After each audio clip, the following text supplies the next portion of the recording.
কিছুক্ষণ আগেই পৌঁছে গেছেন মার্কিন রাষ্ট্রদূত মধ্য এশিয়া এবং দক্ষিণ এশিয়ার রাষ্ট্রদূত সার্জিও গুর এবং তার নেতৃত্বে একটি প্রতিনিধি দল কক্সবাজার বিমানবন্দরে পৌঁছেছেন 12টার দিকে।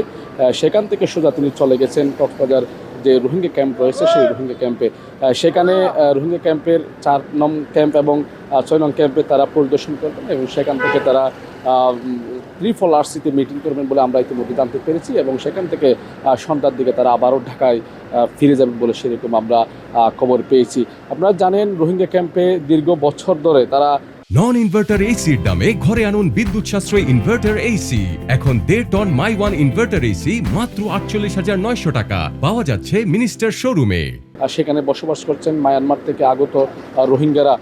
দীর্ঘ কয়েক বছর 2017 সাল থেকে তারা নির্যাতনের শিকার হয়ে এখানে এসেছেন। এখনও পর্যন্ত তাদের কোনো প্রত্যাবর্তন হয়নি। এরপর থেকে যুক্তরাষ্ট্রের যে সকল কার্যক্রম রয়েছে সেই সকল কার্যক্রম প্রদর্শন করবেন বলে জানতে পেরেছি আমরা সার্জিও গুর, এবং সেখানে তারা তাদের যে মার্কিন রাষ্ট্রদূতের পক্ষ থেকে যেটি প্রতিনিধি দল গিয়েছেন কিছুক্ষণ আগেই সেগুলো তারা সেখানে তাদের যে কার্যক্রম সেগুলো তারা পরিদর্শন করবেন। পরিদর্শন করেই তাদের যে প্রত্যাবর্তন সেটি তারা কথা বলবেন বলে আমরা জানতে পেরেছি এবং এরপরেই সন্ধ্যার দিকে তারা ঢাকার উদ্দেশ্যে পৌঁছে যাবেন বলে সেটি আমরা ইতিমধ্যে জানতে পেরেছি।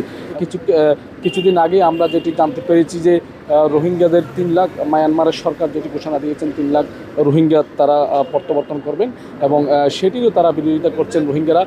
সেখানকার কিছু নেতাদের সাথে আমরা কথা বলছি, তারা আমাদেরকে জানিয়েছেন যে শুধু 3 লাখ নয়, পুরো রোহিঙ্গা জাতিকে তাদেরকে প্রত্যাবর্তন করতে হবে এবং জাতিসংঘের মাধ্যমে সেটি তারা সেই প্রত্যাবর্তন চায়, সেটি আমরা ইতিমধ্যে জানতে পেরেছি। এই ছিল আমার কাছে কক্সবাজারের সর্বশেষ পরিস্থিতি।